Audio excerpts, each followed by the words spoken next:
Mateo 9, versículo 14 al 17. Dice la palabra del Señor: Entonces vinieron a él los discípulos de Juan diciendo: ¿Por qué nosotros y los fariseos ayunamos muchas veces y tus discípulos no ayunan? Jesús les dijo: ¿Acaso pueden los que están de bodas tener luto entre tanto que el esposo está con ellos? Pero vendrán días cuando el esposo les será quitado y entonces ayunarán. Nadie pone remiendo de paño nuevo en vestido viejo, porque tal remiendo tira del vestido y se hace peor la rotura. Ni echan vino nuevo en odres viejos, de otra manera los odres se rompen y el vino se derrama y los odres se pierden. Pero echan el vino nuevo en odres nuevos y lo uno y lo otro se conservan juntamente. Una gran pregunta que hicieron los discípulos de Juan. Una pregunta que puede hacerse a nosotros en el día de hoy. ¿Qué tal si te preguntaran: ¿y por qué yo conozco cristianos que ayunan y tú no ayunan? ¿Cierto? Es una pregunta supremamente interesante. ¿Qué respuestas tendrías para la pregunta de por qué tú no ayunas? Y conocemos miles de respuestas y conocemos miles de cosas. Hay gente que dice, hay gente muy sincera, a mí me gusta la gente muy sincera que dice: pero ¿y eso cómo es? O sea, ¿cómo así que es eso del ayuno? ¿Eso en qué consiste? ¿O cómo se ayuna? Bueno, el asunto es que el ayuno es una práctica muy antigua de la iglesia, y en ese tiempo era una práctica muy antigua del pueblo judío, una práctica común, corriente, propia del pueblo judío. Es más, si nosotros examinamos, nos vamos a dar cuenta que el ayuno es una práctica de casi todas las religiones que hay sobre la tierra. Y sobre todo también los brujos y los hechiceros, ellos también ayunan. Y les cuento que ayunan más que todos nosotros. Pero no solamente ellos, ahora los influencers de salud también ayunan, porque hubo un hombre que por cierto fue premio Nobel de medicina, que descubrió el poder sanador que tiene el ayuno sobre el cuerpo, el poder sanador que tiene el ayuno para eliminar una cantidad de enfermedades. Y por ejemplo los youtubers y los influencers, como ahora está de moda la imagen, entonces eso es lo más importante ahora, la imagen física. Entonces descubrieron que hay un método para bajar de peso increíblemente eficaz, que se llama el ayuno intermitente. Así que por donde quieran mirar el ayuno es una bendición, tanto en la vida secular como en la vida espiritual y en todas las áreas de la vida, incluida en la vida económica. También el ayuno es una bendición. Así que vamos a comenzar dentro de poco con todos los fuertes, valientes y fieles que escuchen, entiendan y obedezcan. Vamos a comenzar 21 días de ayuno. Y para ese tiempo de ayuno especial, el Señor nos ha traído unos mensajes que tienen mucho que ver con el ayuno, ¿cierto? Para que nosotros entendamos qué es eso del ayuno. Los judíos ayunaban y el ayuno está asociado con grandes liberaciones que sucedieron en el pueblo de Israel. Por ejemplo, no sé si recuerdan a la reina Esther, ¿cierto? Que el pueblo de Israel iba a ser completamente exterminado por una cantidad de trampas que tendieron y una cantidad de cosas. Y Esther, antes de presentarse delante del rey, rompiendo un reglamento que decía que nadie podía presentarse ante el rey si el rey no lo llamaba, y si eso sucedía, la persona tenía que morir, salvo que el rey quisiera perdonar a la persona y extendiera su cetro y le tocara la cabeza. Total es que Esther dijo: yo me voy a presentar ante el rey y le voy a pedir misericordia, pero vamos a ayunar. Y ella y todas sus doncellas y todos los líderes de Israel en ese tiempo, Mardoqueo, todos se metieron en 3 días de ayuno, y a través de esos 3 días de ayuno Dios les concedió la sabiduría, la inteligencia, el poder y la autoridad para impedir que el pueblo de Israel dejara de existir, dejara de ser pueblo. Hay un rey en la Biblia, el rey Josafat, que en tiempos de mucha oscuridad encontró una Biblia. Imagínense. Los tiempos de oscuridad eran tiempos en los que el rollo de la ley se había perdido, se había extraviado, y ellos ni siquiera sabían eso qué era ni qué contenía. Así hay muchas vidas que tienen un libro ya que se llama Biblia, pero no se sabe qué es lo que hay ahí dentro. Pues cuando uno descubre lo que hay aquí dentro de este libro, su vida es transformada por completo. Y cuando el rey Josafat leyó el libro de la ley, se tiró en el piso, lloró, rompió sus vestiduras, porque entendió que el pueblo de Israel había infringido la ley de Dios y que estaba bajo maldición y a punto de ser también castigado y exterminado. Pero él se metió en ayuno y con ese ayuno se humilló delante de Dios y Dios lo restauró. ¿Es bíblico ayunar? Claro que es bíblico ayunar. Hay gente que se jacta de ser muy bíblica, de ser muy ortodoxa, pero no ayuna. Y no hay una disciplina más bíblica que la del ayuno. Ahora, ¿espera el Señor Jesús que nosotros ayunemos? Claro, claro, claro. En el tratado, por así decirlo, de la carta magna del reino de los cielos, que es el gran discurso del Señor Jesucristo, Él dice cuando ayunen, cuando oren. O sea, Él no dice ustedes tienen que ayunar, Él no dice ustedes tienen que orar. ¿Por qué? Porque eso no tiene necesidad de discutirse, o sea, eso no tiene discusión. Cuando ayunen, o sea, los que son de Cristo ayunarán, así de sencillo. Pero en ese momento no están ayunando. Y aquí es donde viene la pregunta. ¿Por qué no están ayunando? ¿Quiénes hicieron la pregunta? La pregunta de los discípulos de Juan y de los fariseos, o no, de los discípulos de Juan es: ¿por qué nosotros y los fariseos ayunamos muchas veces y tus discípulos no ayunan? Primero vamos a mirar quién hace la pregunta, porque a veces las preguntas que se hacen tienen mucho que ver con la clase de persona que hace las preguntas. Entonces, ¿quiénes están preguntando? Pues están preguntando nada más y nada menos que los discípulos de Juan el Bautista. Juan el Bautista. Si nosotros recordamos la misión de Juan el Bautista y a qué vino Juan el Bautista, nosotros sabemos, los que saben qué está en el libro o qué está escrito en el libro, sabemos que Juan el Bautista vino a preparar el camino para el Señor Jesucristo. Por eso se le llama el precursor. En los discursos de Juan el Bautista encontramos unas palabras tan claras y tan contundentes. De hecho, muchos de los discípulos que tuvo el Señor Jesucristo primero fueron discípulos de Juan el Bautista. Cuando Juan el Bautista vio al Señor Jesucristo que estaba cerca de él, lo señaló y dijo: ese es el Cordero de Dios que quita el pecado del mundo. Lo dijo y todos sus discípulos estaban ahí.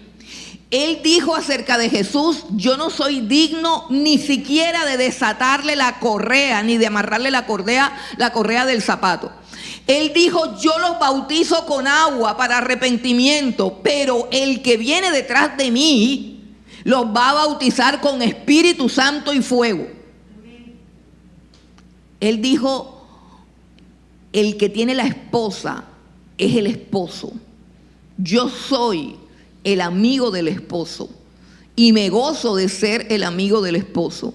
Cuando sus discípulos, que me imagino que serán estos mismos que están aquí, se dieron cuenta que el Señor Jesucristo tenía mucho más seguidores que Juan el Bautista y que estaba bautizando muchísimas más personas que Juan el Bautista, fueron donde Juan el Bautista y le dijeron: aquel de quien tú diste testimonio. Ojo con el movimiento para ver si ustedes captan lo absurdo que puede ser un ser humano cuando sigue a los hombres y no conoce al Señor Jesucristo, que es precisamente aquel a quien los hombres deben guiar. A los pies de este Jesús es que debemos guiar nosotros a las personas.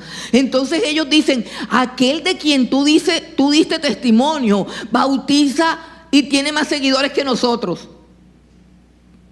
Pero ¿cómo no? Si el testimonio que había dicho era que Él quitaba el pecado, que Él no bautizaba con agua, sino con Espíritu Santo y fuego, que la dignidad de aquel era tan superior que Él no podía ni amarrarle la correa del zapato, que Él no era el esposo, sino un simple amigo del esposo. por favor, ¿quién que reciba ese testimonio se va a quedar con Juan? Pero aquí hay un grupo que decidieron quedarse con Juan, un grupo que no entendió el mensaje de Juan. O sea, qué tristeza, ¿no? Que los seguidores de Juan, o ese grupo de seguidores de Juan, se quedaron siendo seguidores de Juan y no entendieron la misión ni el propósito de Juan. Es una tontería que Juan estuviese puesto para dar a conocer al Hijo de Dios, pero sus seguidores nunca conocieron al Hijo de Dios, solamente conocían a Juan. Y son estos los que preguntan: ¿por qué nosotros ayunamos? ¿Y por qué tus discípulos no ayunan? Miren qué tremendo. Yo no sé si logramos profundizar en el espíritu religioso que contienen estas palabras y el espíritu religioso que está guiando a estas personas. Y el culpable no es Juan. Juan hizo su trabajo.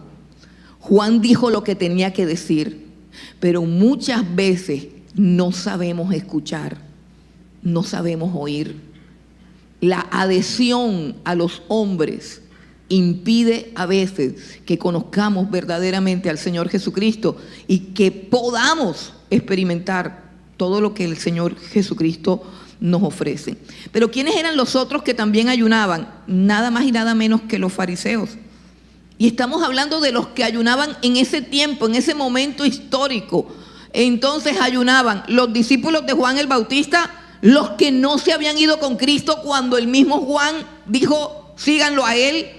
Esos discípulos que terca, obstinadamente, obtusamente se habían quedado en el lugar equivocado.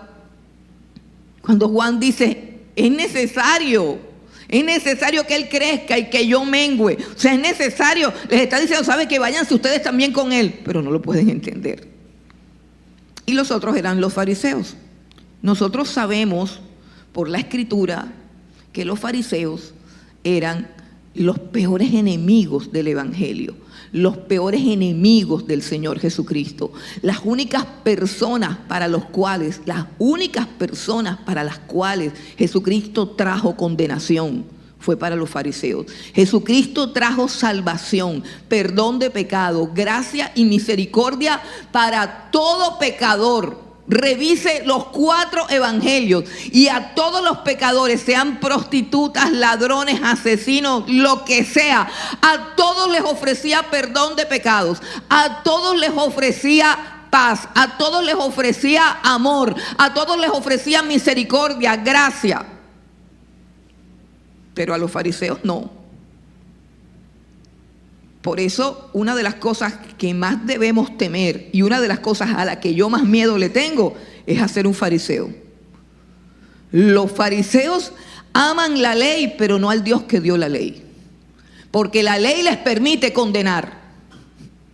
Porque la ley les permite señalar. Porque la ley les permite colocarse en un sillón y juzgarlo todo y usurpar el trono y la función de Dios, porque la ley les permite ese hacerse creer que son mejores que los demás, que los que señalan, y eso es sumamente peligroso, hermano. Claro, pero los fariseos ayunaban mucho, así que no podemos dejarnos confundir por las prácticas externas de algunas personas, porque lo externo muchas veces no concuerda con lo interno, y Dios lo que ve es el corazón, Si se dan cuenta, ellos, los discípulos de Juan que ayunaban mucho, se quedaron con Juan. Y los fariseos que ayunaban mucho, se quedaron con Moisés. Dijeron: no, lo nuestro es Moisés, lo nuestro es la ley. Lo nuestro es la Torá, lo nuestro es señalar a todo el mundo, lo nuestro es examinar para ver qué error tiene cada uno. O sea, nosotros nos dedicamos a cazar herejes, a cazar equivocaciones, a cazar errores. A eso nos dedicamos nosotros. pues ese ministerio no viene de Dios, ni de la gracia, ni Dios nos ha llamado a eso. Tengamos mucho cuidado. Pero ellos se quedaron con lo viejo. Se quedaron con lo viejo. Recuerden eso, porque la clave de este mensaje es lo nuevo y lo viejo. No lo estoy diciendo yo, lo está diciendo el Señor Jesucristo. Paño nuevo, vino nuevo. Paño nuevo, vino nuevo. Necesitamos odres nuevos para echar vino nuevo. Gloria a Dios. Ahora, ¿por qué los discípulos no ayunaban? Entonces, el ayuno en el Antiguo Testamento, pues estaba relacionado con luto, con dolor, con culpa. El ayuno del Antiguo Testamento era una forma de convencer a Dios de que no los castigara, que tuviera misericordia por todo lo que han hecho. El ayuno en el Antiguo Testamento era un reconocimiento del pecado, de la culpa. El ayuno en el Antiguo Testamento era una expresión del miedo por lo que podría suceder. Era un corazón quebrantado por una calamidad que se veía venir. Entonces el ayuno tenía una carga de luto, una carga de dolor, una carga de angustia, una carga de sufrimiento. Pero en ese momento los discípulos no tenían ninguna carga de angustia, ni ninguna carga de dolor, ni ninguna carga de sufrimiento, ni ninguna carencia, ni ninguna sensación de vacío. O sea, los discípulos no estaban necesitados de nada, porque ellos estaban con Jesús. Usted ha leído el primer capítulo del Evangelio de Juan. Él dice que la gracia y la verdad vinieron con el Señor Jesucristo y que de su plenitud tomamos todos y gracia sobre gracia. Ellos vieron en Jesús una fuente inagotable de gracia, de poder, de favor, de misericordia, de sabiduría.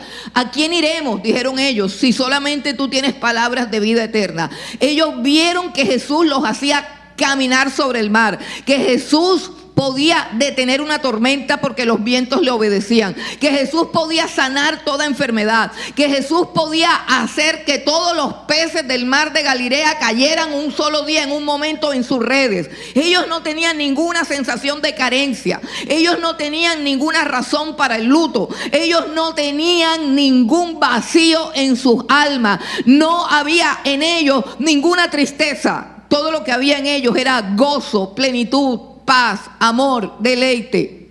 El Rey estaba en medio de ellos y nosotros vimos su gloria, dice Juan, gloria como del unigénito del Padre, lleno de gracia y de verdad.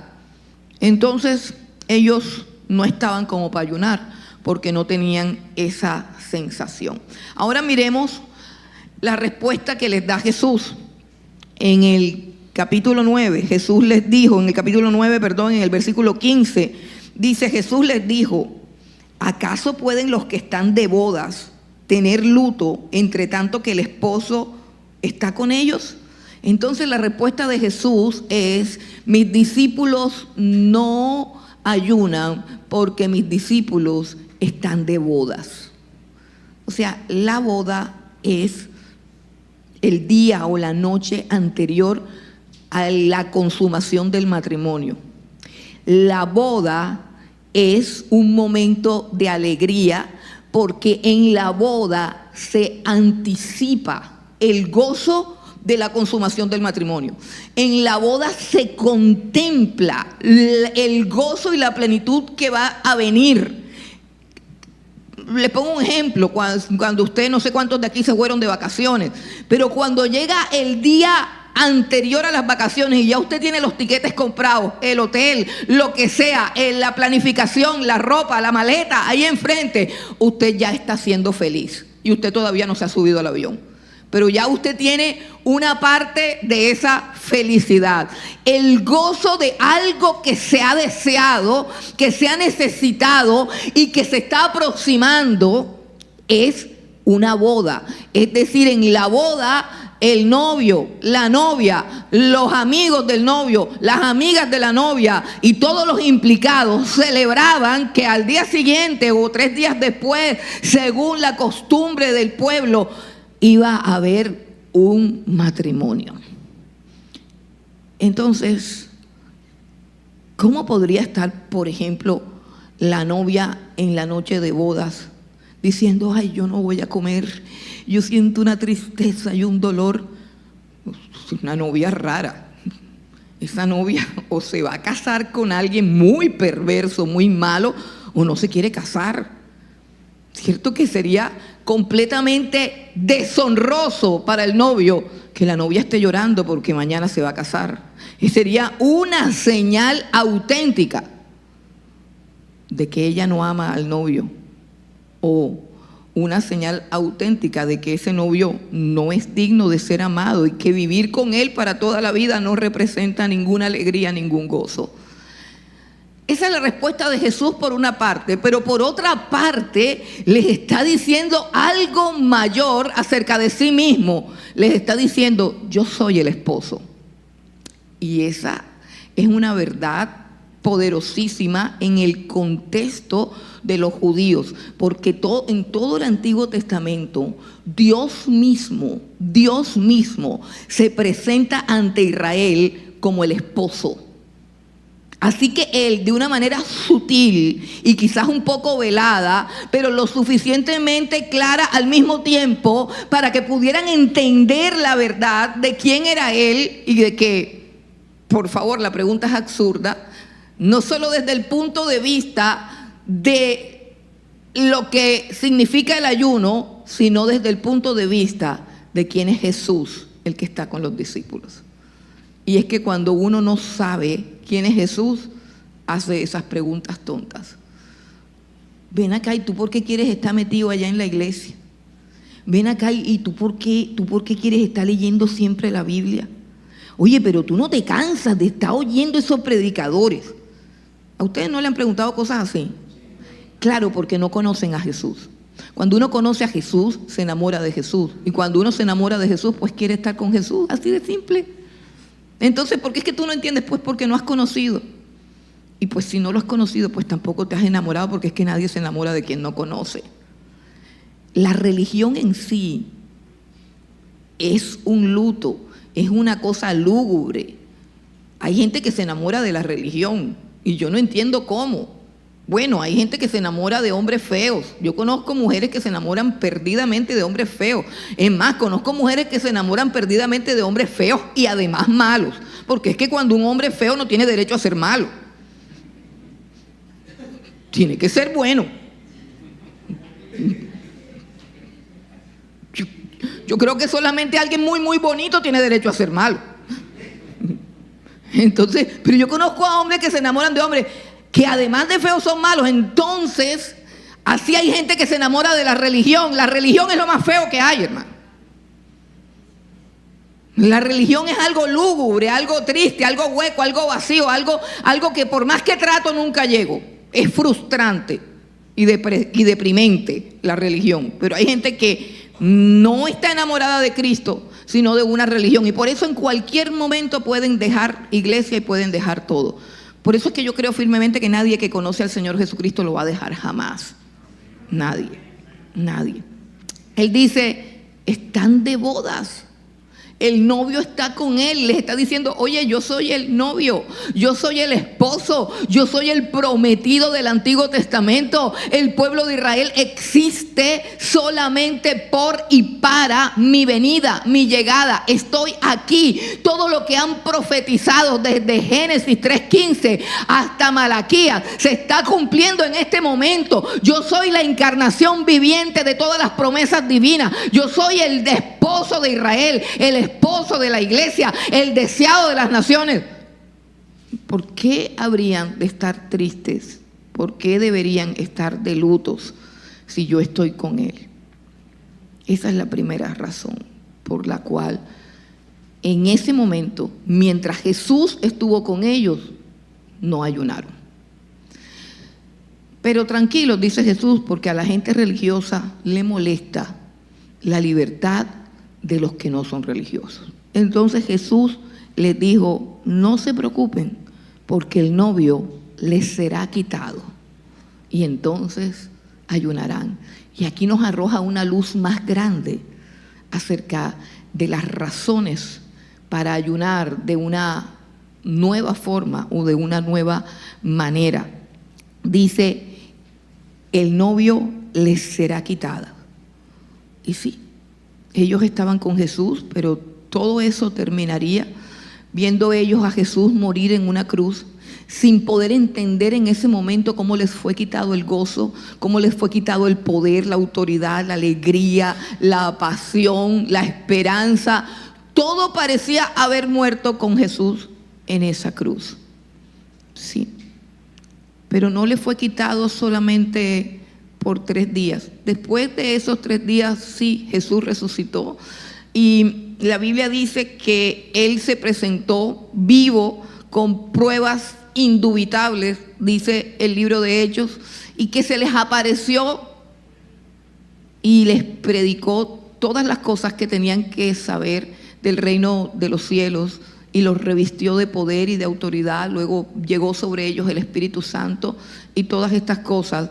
Pero aún así la experiencia no sigue siendo la misma de como cuando ellos estaban con Él, como cuando Él caminaba entre ellos, como cuando Él los abrazaba, les hablaba, podían mirarlo a los ojos, podían oír sus palabras. Eso tendría que ser algo impresionantemente increíble, provechoso, deleitoso. Recordemos a María, que dejaba a Marta por allá tirada y se sentaba a los pies de Jesús extasiada solamente por escucharlo hablar. La experiencia no sería la misma. De hecho, el apóstol Pablo, cuando habla de la muerte en 2 de Corintios capítulo 5 versículos 6 al 8, no lo vamos a leer porque no hay mucho tiempo hoy, pero él dice que estar con Jesús es mucho mejor. O sea, se refiere a la muerte. O sea, cuando estamos aquí en esta tierra, estamos presentes en el cuerpo, pero cuando estamos en el cuerpo estamos ausentes de Jesús. Pero cuando estamos fuera del cuerpo, dice el apóstol Pablo, o sea, refiriéndose a la muerte, estamos con Jesús. Y bueno, la muerte para el creyente es una reunión mucho más intensa, mucho más profunda y sobre todo eterna, definitiva, con el Señor Jesucristo. La experiencia con Jesús produce en el corazón del hombre un deseo de tener más. Porque uno descubre cosas en Dios, como lo decía Juan. Juan dice: de su plenitud tomamos todos, y gracia sobre gracia. Jesús le dijo al pueblo judío en la noche o en el día de la fiesta de los tabernáculos, dice que si alguno tiene sed, venga a mí y bebas. Si crees en mí, como dice la Escritura, de tu interior correrán ríos de agua viva. Está diciendo que tendrás sed y esa sed será saciada una y otra vez. O sea, como una plenitud continua, como una fuente continua, inagotable, que brota de Él. Y eso es lo que descubre cualquiera que descubre al Señor Jesucristo. Descubre que en Él hay una fuente inagotable. Y por eso nuestra experiencia con Jesús es una experiencia con el gozo, con el perdón, con la gracia, con la misericordia, con el poder, con la vida eterna. Pero también es una experiencia que a veces se apaga y que produce en nosotros un deseo de tener más, un deseo de ir por más, un deseo de buscar más. Es un deseo de tener ese poder, de tener esa unción. Si usted mira a Cristo y mira a los seguidores de Cristo en la Biblia, usted se va a dar cuenta que usted puede tener mucho más de lo que ahora tiene. Usted se va a dar cuenta que usted no tiene nada. O sea, que es muy poquito lo que tiene y es muy poquito lo que ha alcanzado con todo lo que Él ofrece. Cuando usted abre la Biblia y comienza a leer cada una de sus promesas y comienza a meditar en la veracidad de esas promesas, porque la Biblia dice que todas sus promesas son sí y son amén, usted se va a dar cuenta que usted no las tiene todavía. Usted se va a dar cuenta que usted tiene muy poquito de lo que Jesús ofrece, que usted tiene muy poquito de todo lo que Él es para usted y de todo lo que está disponible para usted. La experiencia con la presencia de Jesús abre el apetito y produce hambre y sed de más de Él. Eso es lo que produce la presencia de Jesús. Desear que Él reine sobre la tierra. Esa es una pregunta que tenemos que hacernos. Cuando miramos lo que está pasando en el mundo, cuando miramos lo que está pasando en nuestro país, cuando miramos a la gente que no conoce a Cristo y entendemos la dinámica del reino de Dios y todo lo que Cristo es: amor, gozo, paz, poder, autoridad, misericordia, gracia, plenitud. ¿No deseamos eso para la tierra? ¿No hemos visto, no hemos leído en la Biblia y en las Escrituras que es preciso que Él reine y que todos sus enemigos sean puestos por estrado de sus pies? Y no anhelamos, deseamos y anticipamos en nuestro corazón ese momento en que Él reine sobre la tierra.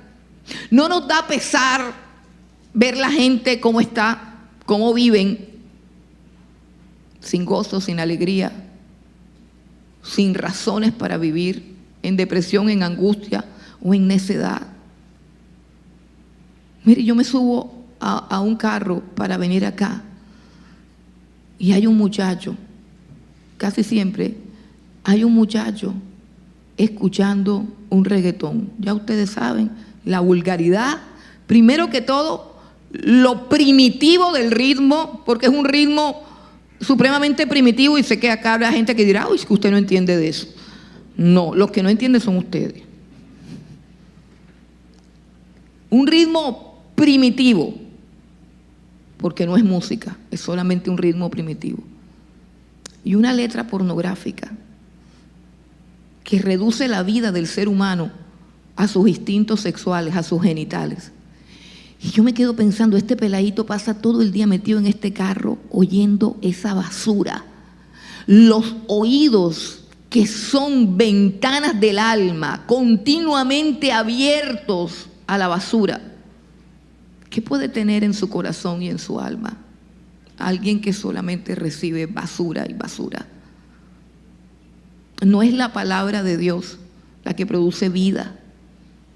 No es la palabra de Dios. No solo de pan vivirá el hombre, sino de toda palabra que salga de mí. Por su palabra fueron hechos los cielos y la tierra. Pero vivir la vida así, hermano, da tristeza. A mí me da tristeza, a mí me da dolor. A veces siento impotencia. Porque ¿saben por qué siento impotencia? Porque aunque le hable, no tengo la certeza de que me pueda escuchar. Finalmente la última palabra la tiene el Señor. La salvación siempre es del Señor. La salvación siempre es preguntarle al Señor: ¿por qué a mí y a Él no? ¿Por qué? ¿Por qué no lo miras a Él y haces con Él lo mismo que hiciste conmigo? ¿Por qué no abres sus ojos como abriste los míos? ¿Por qué no abres sus oídos como abriste el mío? Porque yo era lo mismo que Él es, pero de allí me sacaste, de allí me restauraste, de allí me rescataste. ¿No tienes hambre y sed de que eso le pase a la gente que te rodea? A tus hijos, a tus vecinos, a tu esposo, a tu esposa. ¿No ves la gente? Mire, hace unos días me vi una película en Netflix, y no crean que yo veo mucho Netflix, porque Netflix está lleno de basura, porquerías. Pero hay veces que quiero ver qué hay por ahí y obtener como un contenido de algo, y le pido a Dios que me ilumine y voy buscando para ver qué puedo ver. No les voy a decir cómo se llama la película porque no quiero que se la vean. Pero hermano, la película narra el corazón mismo de lo que están viviendo casi todas las naciones, porque hay como un mover, no digamos mover, así como un estruendo, como una convulsión que hay sobre la tierra entre el comunismo, ¿cierto?, entre la izquierda y la derecha, Eso no es solamente en Colombia, eso es como a nivel mundial, hay como una convulsión que hay. Y la película muestra claramente los dos cuadros de las personas o de las circunstancias que han ocasionado todo eso. Entonces, la película trata de un joven más bien pobre que gana una beca para estudiar en una universidad costosa. Y él quiere salir adelante, y entendemos que salir adelante, entre comillas, es obtener dinero, ¿cierto? Porque después de que tú estés vivo, pues ya vas adelante, ya eso es bastante, que puedas caminar, pensar, estudiar, ya saliste adelante. O sea, entrar en una universidad por una beca que te dan porque eres el mejor estudiante, ya estás adelante. Pero bueno, parece que salir adelante en la vida no tiene que ver con tus logros realmente, sino con la cantidad de dinero, y con la marca y con las cosas materiales que te rodean. Y esa es la mentalidad del chico, y el chico es el que narra la película, que al parecer parece ser una experiencia de su propia vida. Y él va a esa universidad costosa y se hospeda en tiene un hospedaje costoso, o sea, algo que le va a salir muy caro para sus capacidades, pero él quiere codearse con la gente rica. Y allí la gente rica, o que son dos jóvenes que viven en el apartamento donde él va a estar, donde van a darle una habitación, y son dos jóvenes, y esos dos jóvenes muy, muy ricos, muy importantes, lo tratan muy mal, se burlan de la marca del reloj, y a él se le convierte como en una obsesión comprar un reloj de mejor marca. Y el asunto es que él conoce a una joven. La película es muy buena porque él conoce a una joven que coincidencialmente, y no sé por qué, yo no sé por qué, la joven se llama Max, y la joven realmente representa el comunismo, o sea, una joven de estrato más bajo, llena de ideas revolucionarias, llena de rabia, de odio contra los ricos, de amargura, y ese odio a él se le hace crecer porque realmente los muchachos lo están tratando mal, y él comienza como a llenarse de esa literatura. Entonces el muchacho termina, y muestran claramente la cara del comunismo y lo que realmente es el comunismo, lo que realmente es la izquierda, con el perdón de los que puedan haber aquí. Y el muchacho termina siendo un ladrón, porque hay toda una filosofía en la cual se justifica el robo dentro de esa comunidad. Termina siendo un saqueador, termina siendo un ladrón, y en todos esos robos que hacen a los ricos, terminan matando a una persona. Y lo interesante es que la persona que matan, la persona que asesinan, es la que trabaja, la señora que cuida la casa de uno de los ricos donde él está hospedado. Y él ve al muchacho que se sienta en una mesa cuando le dan la noticia de que mataron a la muchacha del servicio, y el tipo recibe la llamada y llora, y él sabe que fueron ellos los que la mataron. Terminan matando a alguien que no es ni de la izquierda ni de la derecha, a una persona que solamente quiere trabajar y que está contenta con su salario y que es feliz con lo que tiene y que ayuda a sus hijos, a sus nietos a salir adelante con el salario que le pagan. Termina ella muriendo por la guerra de los odios que hay entre las dos. Entonces muestran lo peor de la clase alta y muestran lo peor del socialismo, del comunismo. Y al final, cuando yo termino de ver la película, yo digo, no se trata de ser de allí ni de acá. Qué miserable es la vida sin Cristo. Hermanos, qué miserable es la vida sin Cristo. Yo quiero hoy hablar a tu corazón, porque quizás todos ustedes asisten a iglesias, quizás todos ustedes tienen un rótulo de cristianos, pero yo estoy completamente segura que no todos ustedes han conocido al Cristo de la gloria, que no todos ustedes han sido transformados en esos odres que Cristo quiere llenar. No todos ustedes. El conocimiento de Jesús es algo íntimo y personal. Es algo de su gracia soberana. Es algo de su misericordia. Es algo que llena, es algo que liberta, es algo que sana, es algo que completa. Y yo puedo ver a las personas venir, ir, salir, entrar, ir, sin conseguir nada, sin obtener nada, vacíos en la vida, necesitados de afecto, necesitados de dinero, llenos de carencias, con la esperanza puesta en que les den, que les reciban, que los amen. Mientras que en Cristo Jesús nos ha sido dado todo. El apóstol Pedro dice en su palabra que todas las cosas que pertenecen a la vida y a la piedad nos han sido dadas por medio del conocimiento del Señor Jesucristo.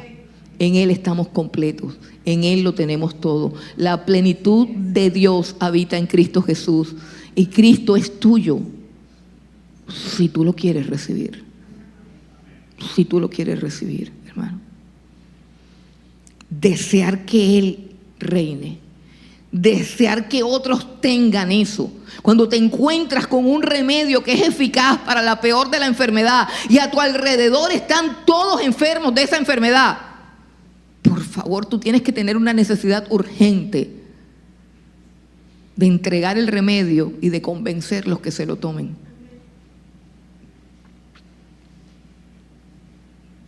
Para eso necesitamos buscar a Dios. Para eso necesitamos buscar a Dios.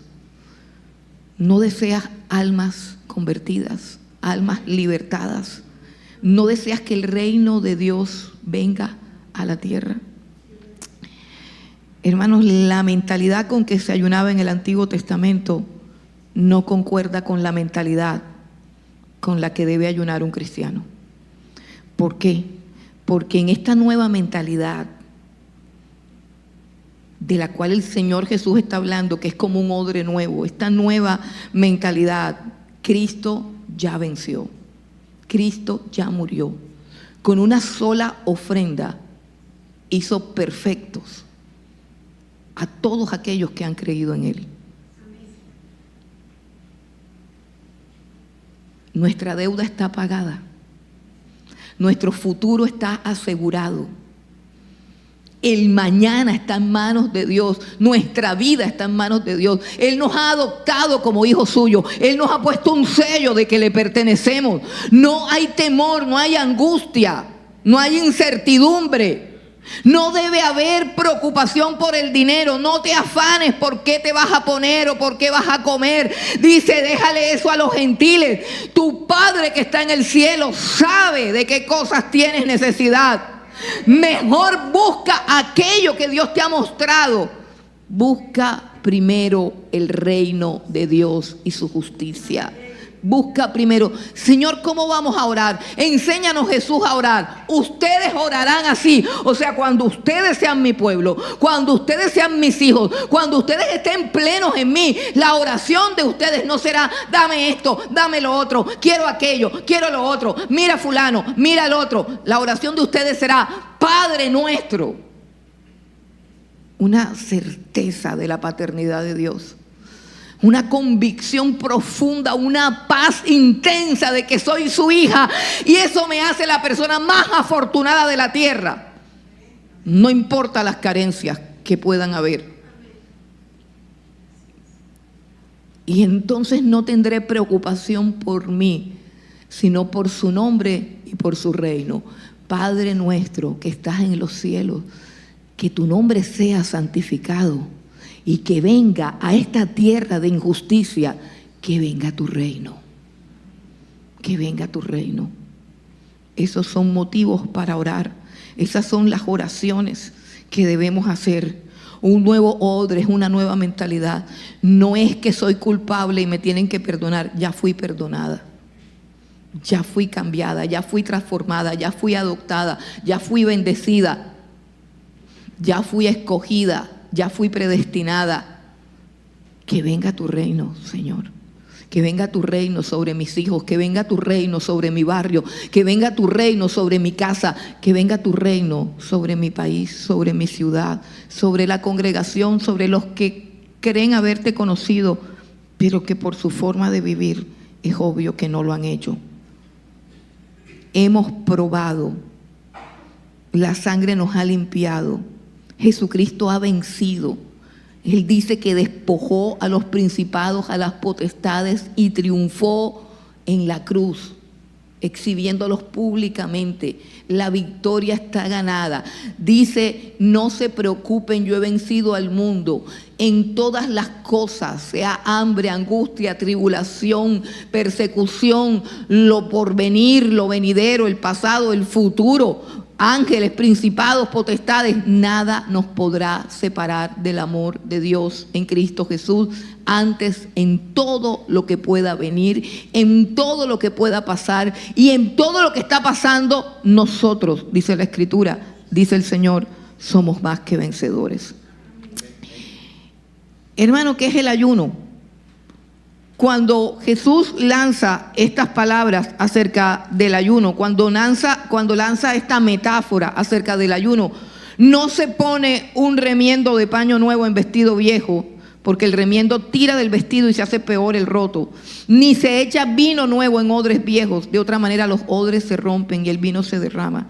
Esos odres de esa época por lo general eran unas vasijas o unos termitos de cuero. Yo no sé si ustedes alcanzaron a conocer esos termitos de cuero. Mi papá tenía uno. Entonces eran unos termitos de cuero y ese cuero estaba en los bordes cosido con unas costuras bien fuertes y ahí echaban los licores. Pero el alcohol, cuando golpea por primera vez el cuero, o sea, el vino, cuando se echa por primera vez en el cuero, todavía no está fermentado, pero el proceso de fermentación y el proceso del alcohol va estirando el alcohol y va estirando el cuero y va estirando las costuras. De tal manera que a ese odre no le pueden echar un vino nuevo, sino que le tienen que echar ya un vino totalmente fermentado, porque si se da nuevamente otro proceso de fermentación en su interior, se va a romper, no va a resistir. Eso es lo que el Señor está diciendo de la mentalidad, y le está diciendo a los discípulos de Juan y a los fariseos que ellos nunca podrán recibir el vino nuevo, porque ellos son odres viejas, odres viejas. Yo no sé si usted se ha dado cuenta, yo me he dado cuenta porque a mí el Señor me sacó de todas las denominaciones y de todas esas cosas, me echó para afuera, me sitió, me aisló, y yo ni siquiera sé por qué estoy aquí, pero yo no pertenezco aquí nada. Usted quiere saber, ¿y esta iglesia? Ustedes son metodistas, son calvinistas, son pentecostales, no somos nada de eso. Nosotros aquí solamente somos cristianos. No somos más nada, no hay ningún concilio detrás de nosotros, no hay una visión que recibió por allá un maestro iluminado ascendido y tenemos un manual para seguir la visión. No, aquí tenemos este libro, este es el libro y este es el manual de esta iglesia. Por lo demás yo no respondo. Pero sí me he dado cuenta que todos aquellos que se jactan de ser seguidores de la ley, todos aquellos dizque reformados es la cosa, todos los reformados, los que se jactan de su ortodoxia, de todo, no reciben la llenura del Espíritu Santo, no reciben la unción, no reciben el poder, porque es que ni siquiera creen en ella. Para ellos, les digo una de las cosas que creen los reformados: todo el que ha creído en el Señor Jesucristo es templo del Espíritu Santo, y pare de contar. Sí, yo también creo eso. Pero no seamos tan hipócritas que a veces nos sentimos vacíos. No seamos tan mentirosos, porque este es el reino de la verdad, y a veces nos sentimos secos, y a veces nos sentimos apagados, y a veces nos sentimos vacíos. Y en la Biblia muestra claramente que todos los que habían creído en Cristo tuvieron que permanecer orando por 50 días unánimes juntos en el aposento alto para poder ser llenos del Espíritu Santo y para poder ser testigos de Jesucristo, a pesar de que ya lo habían visto morir y resucitar. Habían tenido una experiencia que quizás no hemos tenido ninguno de nosotros: la experiencia de verlo morir, la experiencia de verlo caminar, la experiencia de verlo resucitar muerto, la experiencia de verlo resucitado, la experiencia tan gloriosa de conocerlo en vivo y en directo. Y aún así Jesús le dice: ustedes no van a predicar a ningún lado. Se quedan en Jerusalén hasta que haya venido sobre vosotros el Espíritu de Dios, porque recibirán poder y me serán testigos. ¿Dónde están esas palabras? Es mentira que porque te hayas convertido y hayas creído en Cristo tienes poder. No lo tienes. No lo tienes. Sí es tuyo. Sí es para ti. Pero no lo puedes recibir. ¿Por qué? Porque no eres un odre. ¿Qué es un odre? Un recipiente. ¿Qué es un recipiente? Escucha, ¿qué es un recipiente? Un recipiente es algo que está vacío. Un recipiente es algo que no tiene nada adentro. Y como no tiene nada adentro, puede ser llenado. Para eso es el ayuno. Por eso Jesús habló de odres nuevos. El propósito final del ayuno es ser llenado de un vino nuevo. Y a través del ayuno, escucha lo que hacemos, vaciarnos. Vaciarnos de la glotonería. Una persona con la barriga llena no piensa en buscar a Dios. Vaciarnos del internet, de la vanidad, de las conversaciones tontas, de las cosas del mundo, del trajín. Ayunar es convertirte en un odre vacío y decirle a Dios, no quiero nada sino tu presencia. No quiero distraer mi alma con las cosas que me gustan, con la comida que me gusta, con los programas que me gustan, con mis hobbies. Yo solamente quiero ser llenada con ese vino nuevo, con tu espíritu. Sí, el ayuno es difícil, porque lo que se busca es supremamente glorioso y precioso.